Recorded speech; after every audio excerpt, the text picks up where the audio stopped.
is good, YouTube? I didn't forget about y'all. I got to make this video before the end of the day. We're going to talk about the Sacramento Kings. I did a rebuilding video, as y'all remember, because y'all ate those rebuildings up. I'm glad I brought it back because people enjoyed it, and I did enjoy making them. But we're going to talk about the Kings, a franchise that people loved in the early 2000s because they was exciting. They had team basketball. They made it look fun and easy. And it was done the right way. They played the right way. They had the talent. And unfortunately, because of some injuries and them eventually getting tapped out, they ended up not winning a championship. But that's one of the most memorable teams that we had, definitely from the 2000s. And Chris Webber was the best player on that team, getting picked up by them. They finally got that guy that can help them win. They came a couple of games away from achieving their ultimate goal. But now they're in a new area now. They've been missing the playoffs. They've been terrible for years. They're coming off losing their superstar player, Boogie Cousin, who was an All NBA player and an All Star, but couldn't even get them to 40 wins one time being in Sacramento. And that shows you how hard it is to win. It shows you how much talent you need. You need the organization to care about winning. You need the coaches to and give you that culture and that building block and that knowledge and that confidence that you can go out there and compete. You can go out there and win. You have to have the development staff to develop these young players. It's easy to lose and get a top 5 draft pick, but remember, Tyreek Evans never got better after his rookie year. DeMarcus Cousins, he got better and better and better, but the team around him, they kept getting young talent to go around him, but they never was able to mesh. That's coaching. They was never able to all develop to get to that level where they can make the playoffs. And some of it has to do with DeMarcus Cousins. I'm not going to put the blame on everybody besides him. He did have a part to it with the attitudes. He had a lot of injuries, and he didn't buy in defensively like he should have.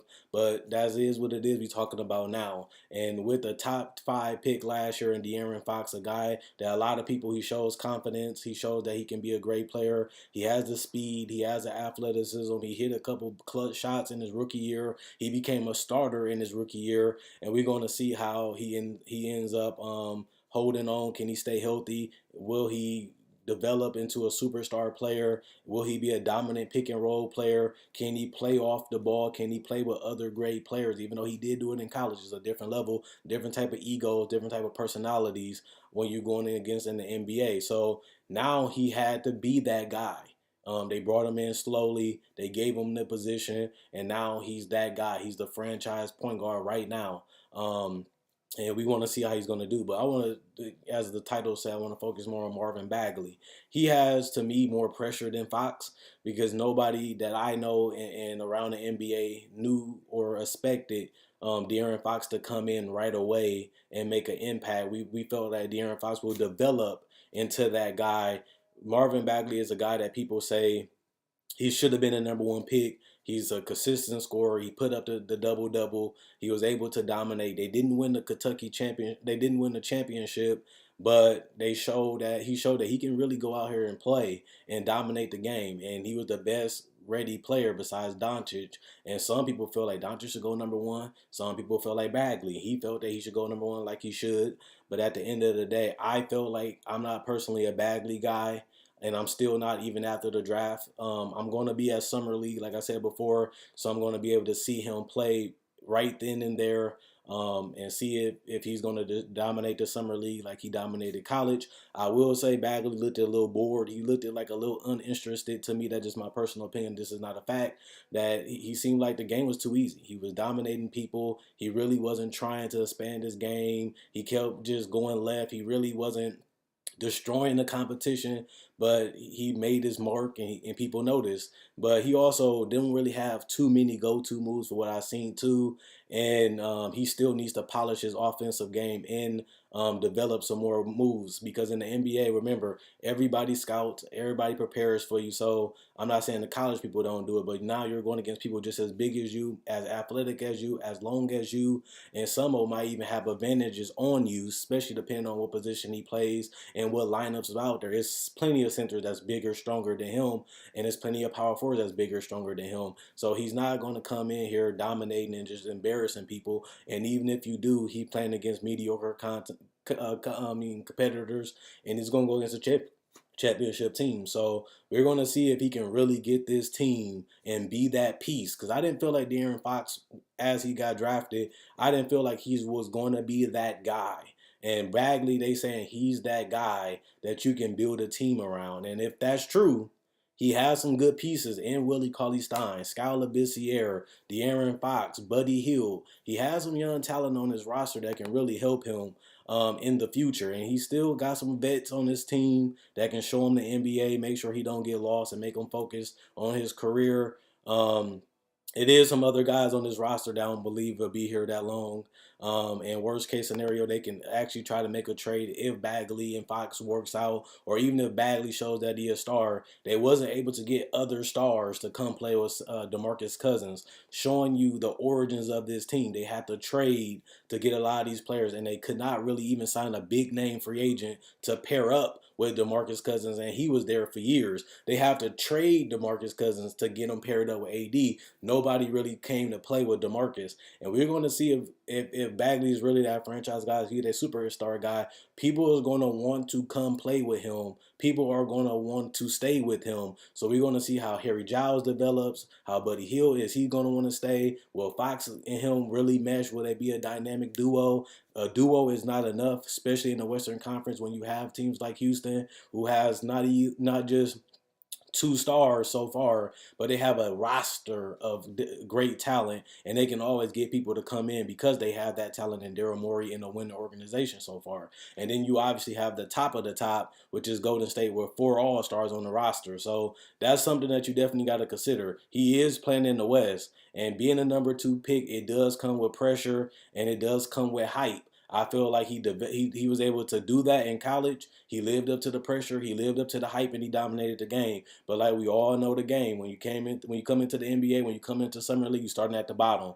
Everybody's fighting for a spot. Everybody's trying to make a roster, and everybody trying to make a name for themselves. And Bagley's going to be one of those guys that's going to go out there and show, can he still put up these numbers. He's going to get a lot of minutes. I don't really see nobody, if you're taking him at number 2, I don't really see nobody taking up his minutes at that power forward position.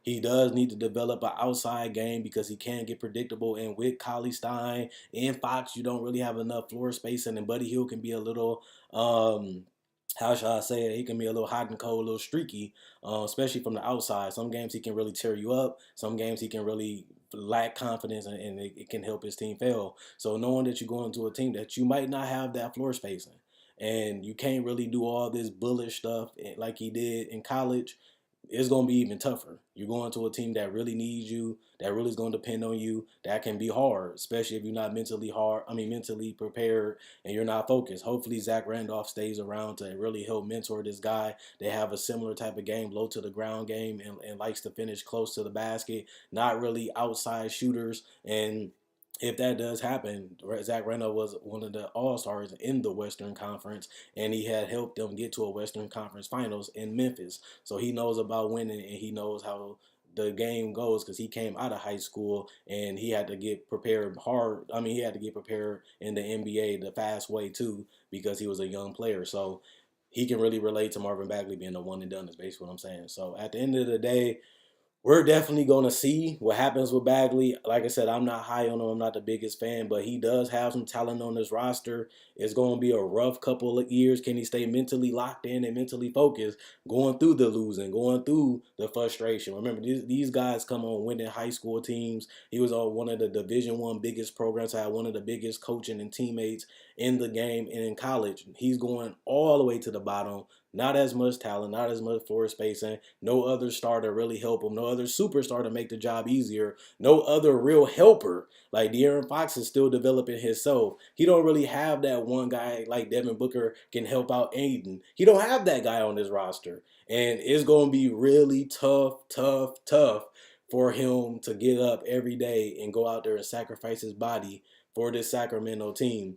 Like I said, Boogie had a lot of injuries. Never could get a superstar to come. Never could sign a big free agent. He had to get traded just to play with another superstar player. So let's see, can Bagley do the opposite? Can he help do a new culture? Can he help dominate the game and get the players to come and help this team finally get to that championship level? Do you guys think he can be a championship player, a Finals MVP? Do you see him more as a 2 or a 3 option? I see him more in that range. But then again, De'Aaron Fox, I don't really see him as a number 1 option either. That just lets you know that if they're in the lottery, can they find that guy, or is we sleeping on Bagley, or you think I'm underrating Bagley, or do you think they overrating Bagley? It's a tough question because at the end of the day, like I said, when you're the number 2 pick and you have as much hype and pressure on you as Bagley does, the expectations can be unfair. We seen through Alonzo Ball, his dad was talking him up, saying all this stuff, and at the end of the day, he did not live up to the hype. But he didn't play terrible, but he didn't play up to the hype that his dad had put upon him. And I'm saying a lot of people so high on Bagley, not and I'm going to get my first see at him at Summer League, and we're definitely going to see if he's able to do it. But like I said, this is an organization that people fear with the owner and everything. They don't want to play in Sacramento. It's not a number 1 priority to go to Sacramento. In their history, they haven't really signed big name free agents, even when they had other stars. Can he be that guy? And it's going to be tough. But if he's up for the challenge and he's a guy that wants to be hungry, that wants to prove him wrong, he has things to continue to fuel him, and he has that effort and hard work to continue to work hard to develop and become dominant. Maybe he can be that gem that makes other people want to be the pieces to the map to get the plan, which is the championship. If he's able to do that, then we gotta give him all the praise and credit. But if he falls, we look at him as another Boogie. Remember, even Oscar Robertson couldn't really get it done, and he had to go join up, just like Boogie was Kareem to win the ring. Is that hard to win? So we're gonna see. They started with young talent that don't know how to win, that ain't been developed yet. And at the end of the day, the best part about them is they gonna hurt together, they're gonna fight together, and they're gonna grow together. And if they can continue to do that, maybe it can be something special in Sacramento. But if at the same time egos can collide, money can come in the table, and little petty things can break you up, or even the team trying to rush like they did with Rudy Gay and Rondo, try to rush them into the playoff just to be relevant, and they failed that too, and that cost them Boogie, and it cost them Cap, and it cost them to be back in the situation, which is fighting for a lottery pick to get a superstar to get them back to that level of now they're one of the best teams in the West and potential contender. This been over 10 years now, though. Over 10 years. That's how bad this team has been, even with Boogie included, even with Tyreek, who was rookie of the year average 25-5. They couldn't even get them two to collide. They couldn't get them two on the same page, and they both went their own separate ways, and they not even on the roster. So let me know what you guys think. Comment, like, subscribe, and share. Check out my website at NasisPlayground.com. Link will be in the description in the comment section below. Check out my Facebook page, NasisPlayground.com. Do you guys think Marvin Bagley is the hero? Is he the one? Can he dominate? Was it too easy in college and high school? Or do you guys think that we sleeping on him? Or do you think people are overrating him? Let me know in the comment section below. Quinn Wade, Basketball Knowledge. I'm going.